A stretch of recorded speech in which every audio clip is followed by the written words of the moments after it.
Hi there, my name is Renee Hobbs, and this is COM 416. Today's date is Tuesday, October 10th, and we're not gonna have our live synchronous class because it turns out I'll be in the airplane coming back from London. So we're gonna do this class as a kind of asynchronous, more of a lecture style. I'm gonna share my screen with you. And you can see that this week's topic is public interest propaganda. You completed a variety of activities this week to explore the power of emotion in creating powerful feelings of identification that can affect attitudes and behaviors. So I thought the way we would begin this class is by taking a look at a piece of public interest propaganda. The piece I'd like to look at and invite you to think about is called All That We Share. All That We Share was created by the Danish broadcasting station. And what I'd like to do right now is have you watch this. It's about, I don't think it's about 3 minutes long. And after you're done watching it, we'll talk a little bit about how it relates to some of the ideas that we've been thinking about. So at this point, I'd like you to just pause this video and follow the link, watch the All That We Share public service announcement, and then I'll see you back on the other side. Okay, so you're back, and you've just watched the All That We Share video. It's a very heartwarming and touching video.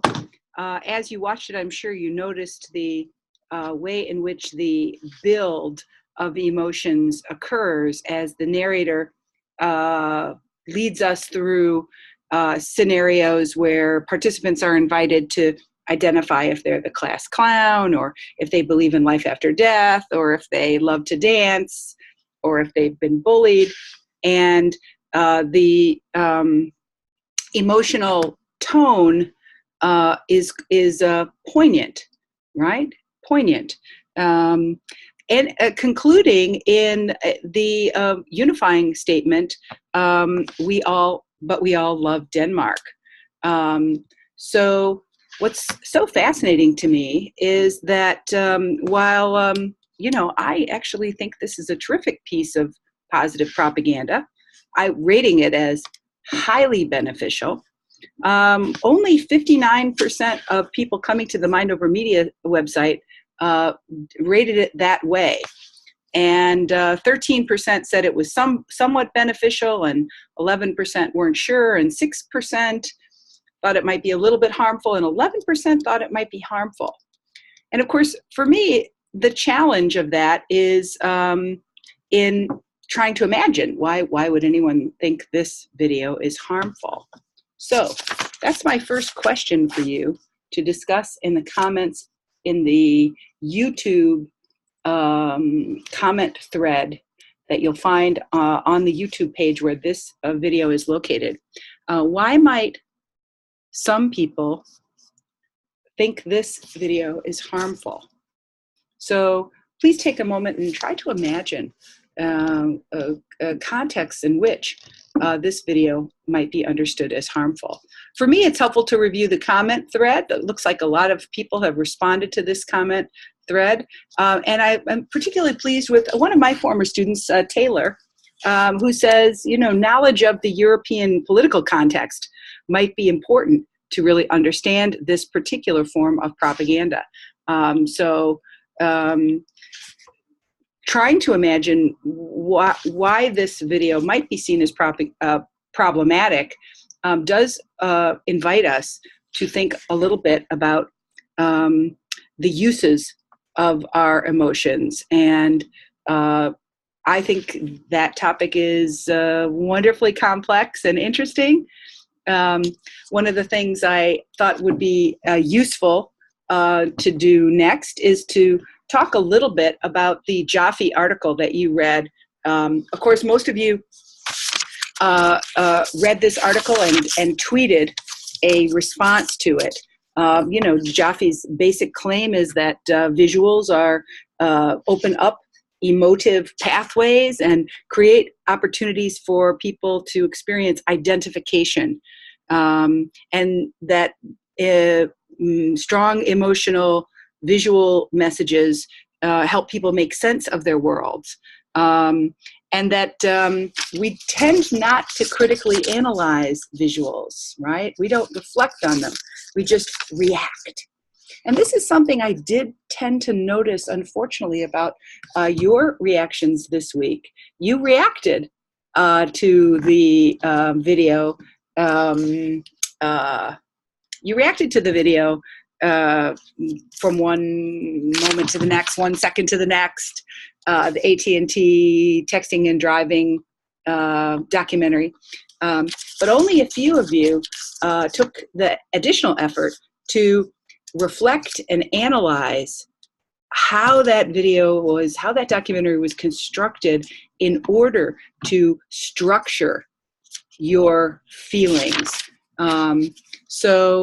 That's a particular challenge of activating our media literacy competencies when it comes to propaganda.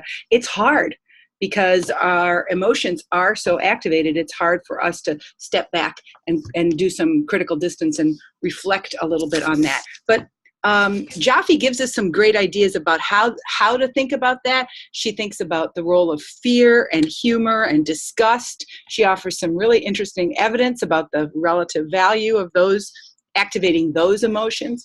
I loved her section about how focusing on one person can be more effective as a form of propaganda than focusing on 2, 3, or 4.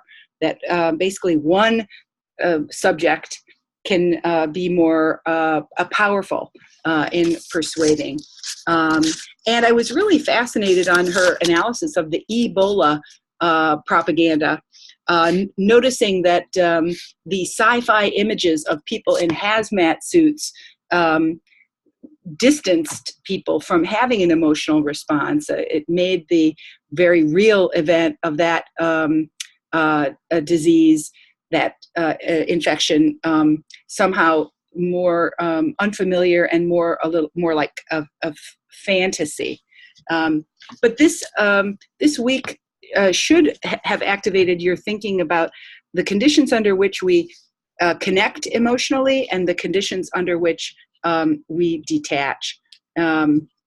So in light of that idea, I just want to remind you about the techniques that we use to recognize propaganda, right? Clearly at the very top of the list is activating strong emotions. And in the last few weeks, we've seen how all 4 of these techniques are used really seamlessly in propaganda: simplifying information and ideas, responding to audience needs and values, and of course, attacking opponents. It's really interesting how All That We Share public service announcement that we watched from the Danish Broadcasting Company takes the us-them thinking, attacking opponents, and kind of reframes it, right? It takes this idea of us and them, and it manipulates it in a really interesting and kind of relevant way.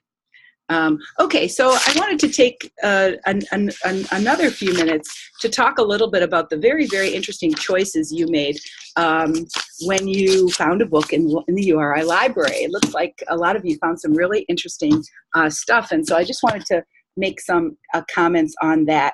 And now it turns out that the most powerful kind of knowledge that you can gain as an undergraduate doesn't come from being a passive listener in courses, and doesn't even come from taking tests or quizzes.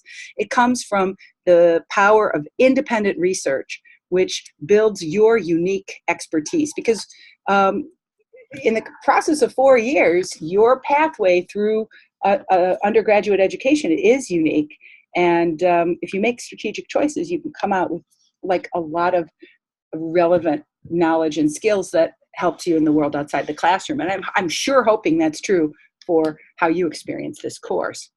So let me talk a little bit about some of the choices that you made. Antonia, you looked at the power of fiction to reshape and shape our understanding of World War I. And of course, we know that World War I was when propaganda began in the modern sense. So I'm glad you found that choice. And I think it's really important for us to think about the role of fiction in shaping our understanding of the world. And that's a very powerful form of propaganda. Dom, you selected a piece on radio propaganda and that whole sense, the intimacy that radio provides in making us feel like we're participating, feel like we're really there.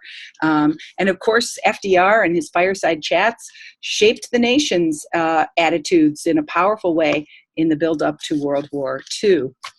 Colton, you took us into the 1950s as you read a chapter about the Cold War and about public opinion shifts being enacted in that time period after World War II and during the Cold War.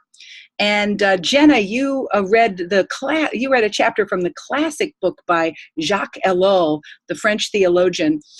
His book, Propaganda, The Formation of Men's Attitudes, where Ellul claims that democracy requires propaganda and that truth is dependent on context, right? So that you can't have a democracy without essentially different political actors, different people and different points of view, using language, images, and emotions to present their view of the world. Alex Izzy, you read the book we're reading this week, Eddie Bernay's Propaganda. Aaron Marr, you read a really interesting chapter on slavery and the role of propaganda in the depiction and the representation of slavery during the American Revolution. That chapter claimed that anti-slavery efforts during the time of the colonial revolution, when our nation was being founded, were very much religious in tone, with a big focus on sin and moral fault. And the article you read suggests that sort of bad news propaganda wasn't very effective in mobilizing enough people for the anti-slavery efforts. That took another 100 years until the abolitionist movement of the 1800s. Kelly Falco, you read a really interesting article on George Bush in 2002 and his, not yet, and his Saddam Hussein, his famous Saddam Hussein speech and the 11 misleading statements that were in that speech. And that article was really interesting because, as you describe it, it was such a controversial speech because of those misleading statements that the media cherry-picked in the way it reported on that speech, using the speech for different array of different political purposes. And that article made me want to read that article, so thanks for sharing it to me. And it also made me reflect on that issue of lies and truth in light of our current political environment. So I'm grateful for those of you who engaged in that process of finding a book in the library. You're going to find a lot of great resources as you engage in the next phase of the process, which of course is the LEAP 2. So let's see now. What else did I want to talk about? Oh, yeah, of course. I'm going to make just a few comments on your Flipgrid responses and your responses to the reading. I was really, really pleased to see the beautiful Flipgrid responses that you made this week. And you can see I've responded to all of you except for Alex. Alex, I haven't gotten to look at your video yet, but do take the time to see my video comment back to you, because you made many really interesting points. And I think a best of show, that you absolutely have to watch is Kristen's really a terrific response. So let's take a look at it now. Nice. So I thought From One Second to the Next was an extremely effective form of propaganda because it uses the art of storytelling to share a wide variety of, or diverse perspectives, I should say. And so the film appeals to different audiences. For me, I agree with Justine and Erin that Chandler's story was really shocking. I have a little bit different of a viewpoint as a mother. I literally gasped out loud when I heard that a 3-year-old and a 5-year-old were involved in the accident. So throughout, I just felt shocked. I felt sad. You feel like you really relate, disbelief, heartbreak for the people involved. Same thing for Xavier's story as a mother, hearing that, I certainly related to his mother and the pain that they're going through, listening to the ventilator all night long to make sure that he's okay.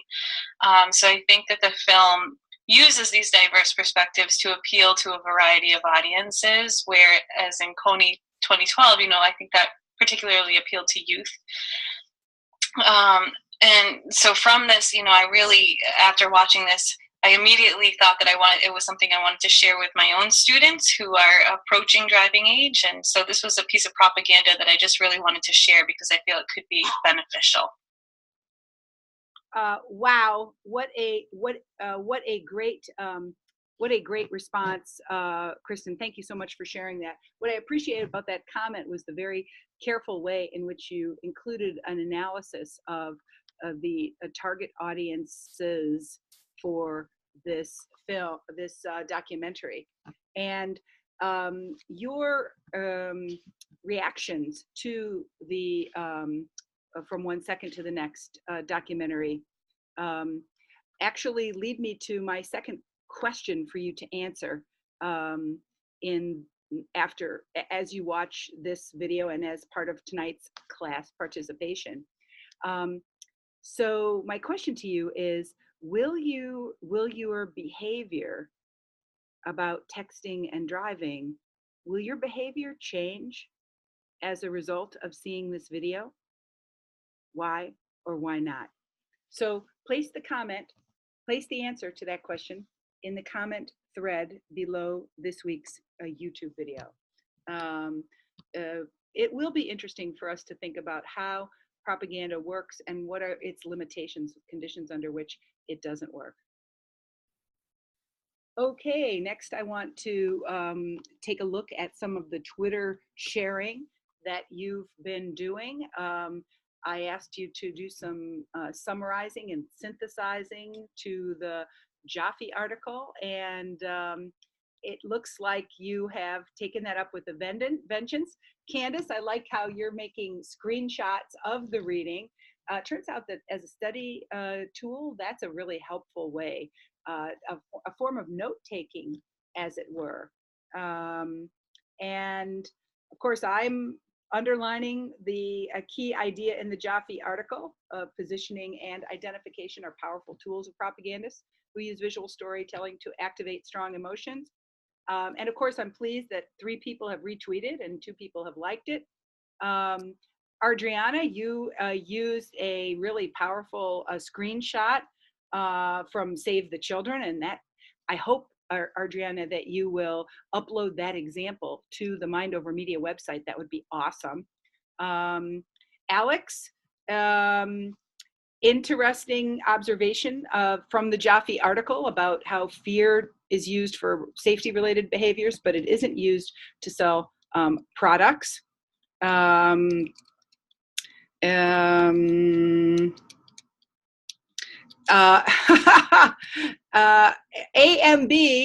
a very interesting, a GIF, really, that is, your reaction to texting and driving. It really is the case that you had strong emotional reactions and often, responded really emotionally, and I appreciate your sharing of your emotional responses. Jenna enjoyed looking at the education activism that's available on the Do Something website. And Dominic, I thought it was kind of funny that you attempted to, with a little brain, right, to take a look at the concept of salience. You know, what grabs our attention?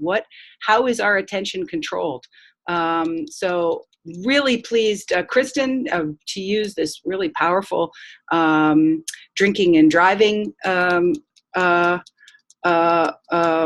piece, and another really interesting example from Abby, a kind of looks like a Arabic anti-texting and driving message. That's a really powerful image, and I'm really glad that you shared it with me. So I'm really pleased to see how you are tweeting and trying to do the important work of concision. You know, concision is perhaps the most important skill of a professional communicator, getting complicated ideas into a crisp, tight summary. So I definitely see some improvement that you're making there in your use of Twitter to summarize and share ideas. Okay, now it's time for me to give strategic advice on your Leap 2 assignment. That's coming up next week. It's due next week. It's the major thing that is due next week. And I think probably the way I'll address that is simply to go to the assignments page and just review for you the criteria for evaluation for this project. Okay, in Leap 2, you're doing critical analysis of propaganda. You're analyzing a piece of contemporary propaganda from the Mind Over Media website, and you're making a vlog or a screencast. Now, if there is a piece of propaganda that's in your world that isn't up on the Mind Over Media website, simply upload it, right? So it might be a tweet, it might be a Facebook content, it might be a website content, it might be a film, right? Propaganda can be found in 6 different places, so feel free to use any form of propaganda that you like. Please make sure that it's contemporary, right? That is from the present day. So you'll fail this assignment if you use a piece of propaganda from the 1950s, 60s, 70s, 80s, or 90s. Contemporary propaganda is 21st century propaganda, so just make sure that you've got the focus right. You're making this vlog or screencast video, and it should be 5 to 7 minutes in length. And your job is to critically analyze the propaganda. You have to at least answer these 5 critical questions, but you might also explore other questions. Depending on the type of propaganda you select, you might find other questions. And I encourage you to take a look at the Jowett and O'Donnell article, How to Critically Analyze Propaganda, which is an excellent guide towards some questions that can help strengthen your analysis. So in order to analyze propaganda, you have to gain new knowledge. So of course, I'm hoping that I'm expecting that you use at least 3 key ideas from the course readings. That makes sense, doesn't it? And your target audience for this project is college-educated adults with an interest in contemporary propaganda. So that's who you're communicating to. And for this assignment, you're going to need to gather research and information sources that help you develop ideas.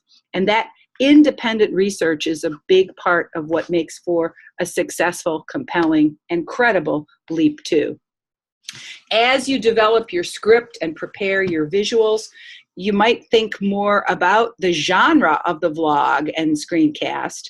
And please feel free to read Chapter 2 on critically analyzing media and Chapter 11 on vlogs and screencasts from my new book. The Chapter 11 in particular details the qualities that make vlogs what they are and how screencasts work. So this chapter can give you a good understanding of what a quality vlog and screencast looks like and how you can create one. Oops, hold on here. I'll go back. Okay. And if you haven't made a screencast or vlog before, there's a simple tutorial on how to do that. Great advice. Before you begin, make a test recording to check the sound quality. In fact, the sound quality is the single most important thing that divides a student getting an A from a lower grade in this class. Because if I can't hear your voice, I can't understand what you're saying. I can't give you a good grade, even if you put a lot of work into it. So make sure you make a test recording. Make sure your recording conditions are in a quiet room, right? As you can see, as I'm doing here, using a pause function to move through the recording process is a good thing. And of course, you can use any kind of screencasting tool. They're all pretty easy to use. Now, once you've got your video screencast, and you can see by looking at the examples below that they're completed in different ways. Nikita's video is the YouTube video paused and commented on. Matt's Trump and the Russia connection also uses a sequence of PowerPoint slides along with the moving image video. So you have a lot of creative latitude in how you use images for this assignment.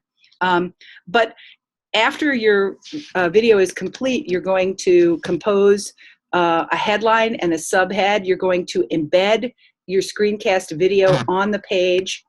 And underneath that video, you're going to make a list of all the works that you used as you gathered information. This is your works cited list for your LEAP 2 screencast. And please be sure to use APA format so that it uses the conventions of academic reference citation. So as I grade LEAP 2, which is worth 150 points, I'll be looking at these criteria. Is it a critical analysis of an example of contemporary propaganda? And does it come from the Mind Over Media website? Does it address critical questions? And does it incorporate appropriate and well-chosen concepts and ideas from both the course readings and independent research? Is the content well organized and creative? Have you used an opening hook, an effective conclusion, and strong use of languages and images that convey information and give the reader an aha insight, a new, fresh way of seeing the video, informed by your reading and your study and your careful analysis? And are you addressing the audience of college-educated adults with an interest in this topic? Of course, the screencast should be well produced with good sound and image quality. You should have a complete works cited list that includes the sources of the ideas, information, and visual content used. You should embed that in your blog along with the works cited list. And finally, you need to tweet a link to it using the COM416 hashtag. I think you're going to have a lot of fun with LEAP 2. I think the creative energy that you spend on LEAP 2 is well worth it. Many students have told me that the single most important thing that they're really proud of creating in COM416 is their critical analysis screencast. Some of my students' former screencasts have been viewed thousands of times. So have fun with it, be creative, and make sure you get it in by the deadline, which is midnight on October 17th. Okay, so if you guys have any questions, the best way to reach me is on Twitter. I am always on Twitter. And so if you're struggling or managing to have questions about LEAP 2 or any other topic, just give me a tweet and call it out, right? Okay, so finally, let me turn to what's going on for next week. Next week, we're turning our attention toward history. And we've kind of finished we've finished the section of the course on contemporary propaganda, and we're going to turn back to look historically at this topic, right? So we've been spending our time thinking about 21st century propaganda by defining it and recognizing the complexities of defining it, looking at marketing and promotion with our adventures with Ryan Holiday and commercial public relations and advertising publicity. We've looked at social media and thought a little bit about the kinds of techniques that are used in the context of social media. We took a good hard look at virality, what makes something shareable. As Kristen said, from 1 second to the next is shareable for some of us because of its emotional power. We've just finished looking at public interest propaganda. Public interest propaganda tells us propaganda can be beneficial, and especially the power of emotional activation.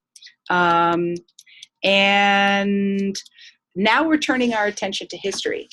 So actually, really the only thing I want you to read this week is Propaganda by Edward Bernays. We've already read, I think we've already read this, and we're going to wait and read this next week, right? So for the 17th, I'd just like you to read Propaganda. It's available online as a PDF, and of course, you probably have the slender little inexpensive book as well. Let's go to the path right and see what I'd like you to do this week. Okay, so let's preview the participation activities that I'd like you to complete for October 17th.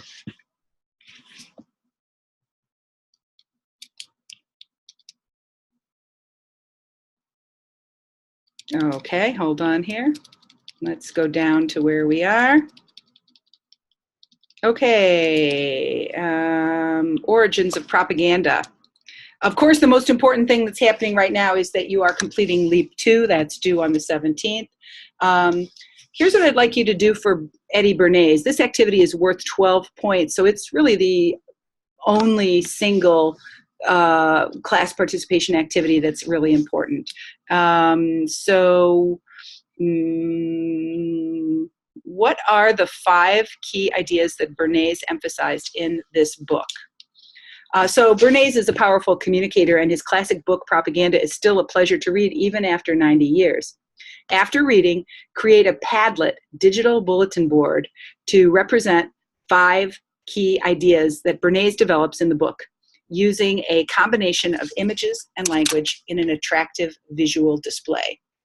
First, create a Padlet account, and then create and design your page, being sure to use a combination of images and words to represent the 5 key ideas that Bernays develops in the book. Set the URL link to public so that it can be viewed by anyone, and share the URL on this Google Doc using a hyperlink to connect to your work. I can see right away that I forgot to activate this link, darn, but I'll do that right after this class is over. Let me show you what that link looks like, because I do think I set it up. I am really keen on Padlet as a tool, partly because I'm a visual thinker, and I do some of my best thinking and writing when I'm able to express myself visually, and Padlet lets me do that. So here's a Google Doc where when you finish making your Padlet, you'll write your name, like that. Let's see if I can do that. Your name and the link to your Padlet. What's a Padlet? Well, my Padlet wall is still in progress, so I haven't finished it yet, but here's the start that I've made to it. Padlet is a visual bulletin board that lets you create and arrange images, language, and sound to great effect. So I'm reflecting on the 5 insights of Edward Bernays, and of course, one big idea: propaganda can be used for good or evil. I pulled a little screenshot following Candace's great idea. I pulled a screenshot on A quote from Bernays: "I'm aware that the word propaganda carries an unpleasant connotation, yet whether in any instance propaganda is good or bad depends upon the merit of the cause urged and the correctness of the information published." So Bernays knew that propaganda had a negative connotation because of the war. And he started his career, right? And so I can rearrange these squares. I simply double click to create a new, like a sticky note, right? And there's a lot of ways up here that I can manipulate. There's a lot of ways that I can use this little key to change the background and the theme and the organization. There's a lot of flexibility. You can see I titled it. My name is on it, and it's a simple visual device that allows you to do some synthesis and thinking, because Bernays' work is still timeless, and some of the ideas that you read in this book are going to really jump off the page, and you'll creating a Padlet will allow you to share what you're getting out of the reading. So that activity is really the only activity until I see you on Tuesday, October 17th in our live class, right? Okay, so thanks so much for joining me. Remember to answer the 2 questions that I posed during this video. You have to have watched this video in order to know what they are. Place your answers in the YouTube comment thread below. And yeah, I'll see you guys next week. Bye-bye.